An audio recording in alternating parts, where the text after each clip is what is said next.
फैसले के बाद जैसा मैंने कहा कि जो रिएक्शंस आ रहे हैं वो दोनों तरफ से आ रहे हैं। एक असदुद्दीन ओवैसी कह रहे हैं कि इसके खिलाफ अपील करिए, ये गलत फैसला है। वहीं दूसरी तरफ बीजेपी कह रही है इस फैसले के बाद अब कांग्रेस माफी मांगे। बीजेपी सांसद रवि किशन क्या कह रहे हैं, जरा सुनिए। मालेगांव में जितने भी आरोपी थे सभी बरी हो गए। क्या कहेंगे सर? राहुल 25% टैरिफ ट्रम्प ने लगा दिया है। Economy is a dead economy. Trump is saying Indian economy is a dead economy. Yes, he's right. I mean, everybody knows this, except the Prime Minister and the Finance Minister. Everybody knows that the Indian economy is a dead economy. I'm glad that President Trump has stated a fact. What more do? Why are you asking this question? लेकिन 25% tariff लगाया, plus penalty भी लगा दी। It is a dead economy. Are you people not aware of this? आपको ये मालूम नहीं है कि इंडियन इकोनॉमी डेड इकोनॉमी है? कोई कंफ्यूजन है आप में? पूरी दुनिया जानती है कि Indian economy is a dead economy और बीजेपी ने इकोनॉमी को खत्म कर दिया है। क्यों खत्म किया है? अदानी जी की मदद करने के लिए खत्म किया है। तो आप लोग हैरान क्यों लग रहे हो?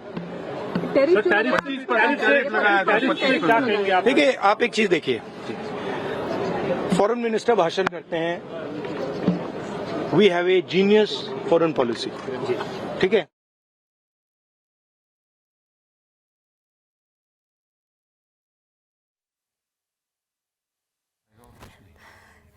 तो राहुल गांधी जो कि संसद परिसर पहुंचे हैं, उनसे रिएक्शन लेने की कोशिश है। फिलहाल ट्रंप और टैरिफ पर बोल रहे हैं, लेकिन ये बिल्कुल स्वाभाविक है कि जो कांग्रेस के बड़े बड़े चेहरे हैं, अब उनसे भगवा आतंकवाद को लेकर सवाल पूछे जाएंगे। भगवा आतंकवाद को लेकर सवाल पूछे जाएंगे। Look, please don't.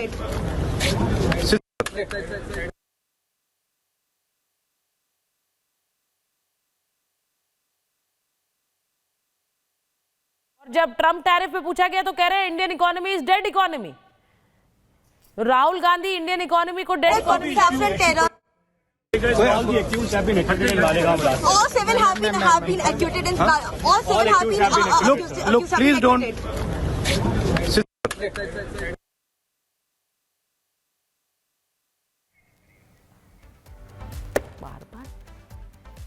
तो राहुल गांधी मालेगांव ब्लास्ट पर बोले नहीं है।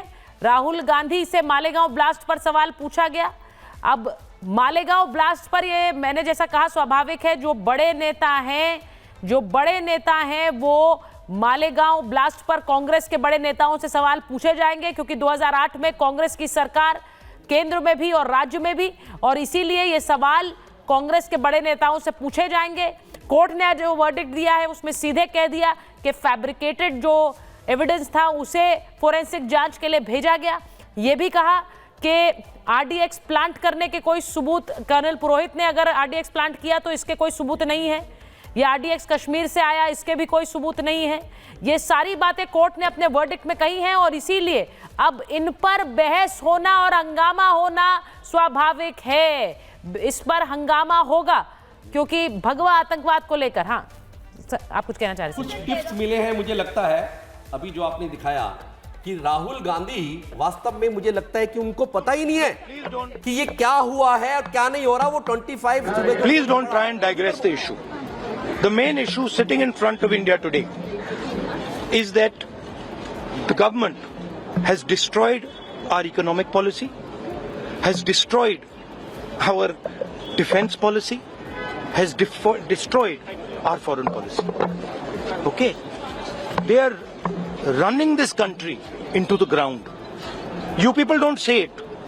You people want to talk about other issues, right? But they are running this country into the ground. Prime Minister एक ही व्यक्ति के लिए काम करते हैं, अदानी। सारे के सारे स्मॉल बिजनेसेस उड़ा दिए। आप देख ली। ये दो बातें हैं।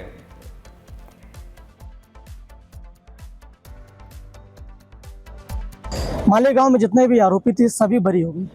दुखी, अब क्या करें, सब लोग खुशी वाली क्या बात है। 17 साल के बाद पैरालाइज, अधूरा शरीर, कई जिंदगियां बर्बाद हो गई।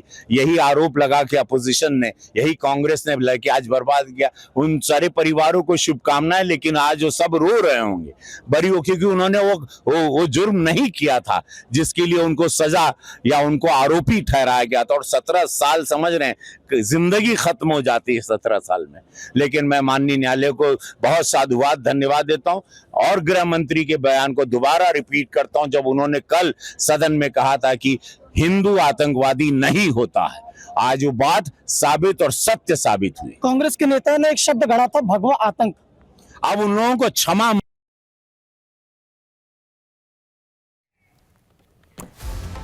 तो आपने सुना है कि अब पॉलिटिकल रिएक्शंस आने शुरू हो चुके हैं और रवि किशन जो कह रहे थे कि जो पूरा साल उनका समय बीता है उसकी भरपाई कौन करेगा, ये बहुत इंपॉर्टेंट सवाल है। हम आपको बताएं कि थोड़ी देर बाद बीजेपी की एक प्रेस कॉन्फ्रेंस भी होने वाली है मालेगांव ब्लास्ट पर, यानी कि उसको लेकर भी जानकारी अब बीजेपी रखेगी, सवाल पूछेगी। जो हम बात कह रहे थे कि माफी मांगने की बात कही जा रही है, वहीं दूसरी तरफ से अपील की बात कही जा रही है। अब इंपॉर्टेंट है, आचार्य जी आप बोलना चाह रहे हैं, लेकिन ओवैसी साहब कह रहे हैं कि अपील कीजिए इसके खिलाफ, ये गलत फैसला है, निराशाजनक फैसला है, फैसले को पलट दिया। देखिए ओवैसी साहब, और वाकई में जो सरकार थी वो तो हिंदुओं को आतंकवादी साबित करने में लगी हुई थी। वो तो धन्यवाद दूंगा मैं कोर्ट का, और वाकई में भगवान के घर देर है लेकिन अंधेर नहीं है। मैं एक याद दिलाना चाहता हूँ, एक इंसिडेंट है, जैसे बार बार दिग्विजय सिंह आए और बाकी लोग आए और हिंदू आतंकवादी, भगवा आतंकवादी ये कहने का प्रयास किया। आप लोगों को याद होगा दिल्ली के अंदर बाटला हाऊस, प्रमिलाताई गेल्या आमच्या डोक्यावरचं छत्र हरपल्यासारखी भावना आमची झालेली आहे। त्यांनी निष्ठापूर्वक इतके वर्ष जे समितीचं काम केलं, त्यात त्यांनी परिश्रमाचा, तपस्येचा, समर्पणाचा सगळेच आदर्श आपल्या जीवनाने आमच्यासमोर उभे केलेले आहेत। त्या आता असणार नाहीत, त्यांच्या तर त्या अधिकारामुळे त्यांना सद्गती मिळणारच आहे। आम्हाला धैर्य मिळो अशीच प्रार्थना आम्ही करतो। धन्यवाद।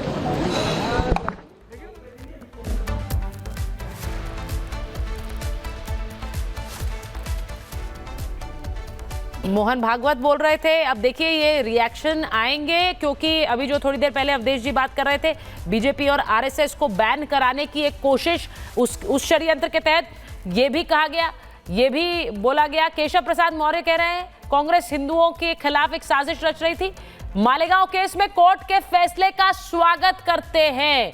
तो अब जैसा मैंने कहा, पॉलिटिकल रिएक्शंस आएंगे, भगवा आतंकवाद गढ़ने की नापाक कोशिश ध्वस्त हो गई है। ये इसके खिलाफ षड्यंत्र था। देखिए हिंदुओं के खिलाफ अगर दुनिया में हम इतने आतंकवाद को लेके यूनाइटेड नेशन में जा रहे हैं, बैन कराने जा रहे हैं संगठनों को, आप पाकिस्तान पर बैन करो, पाकिस्तान को लेके हम एफटीए में जा रहे हैं, ये सारे मतलब सारे प्रयास समाप्त हो जाते ना कि आप में अगर यहाँ हिंदू आतंकवाद कर रहे हैं। और फिर आप देखिए कि जिनके पास दुनिया भर में संसाधन है, और मैं आपके टेलीविजन के माध्यम से, चूंकि देश दुनिया में इसको देखा जाता है, आपको भी लोगों कह रहा, इस समय दुनिया में ना एक इस्लामिक लॉबी है फंडामेंटलिस्टों की, वो सबसे शक्तिशाली है। उसने ट्रंप तक को चुनाव में ही उनके यहाँ घुसपैठ करके चेंज कर दिया उनके माइंड को।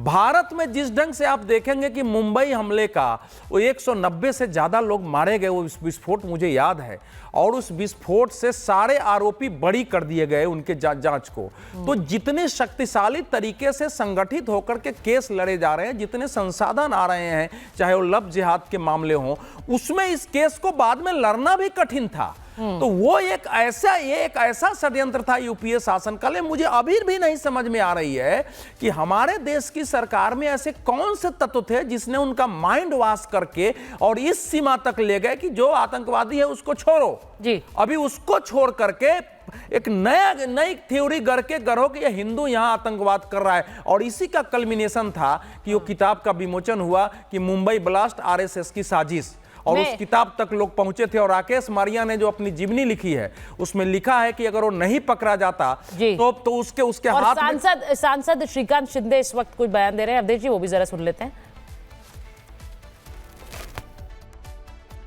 17 साल पहले जो कांग्रेस ने सैफरन टेररिज्म, भगवा आतंकवाद, ये नया टर्म कॉइन करने की कोशिश की थी, आज कांग्रेस के मुंह पर एनआईए के कोर्ट ने जोरदार तमाचा लगाया है।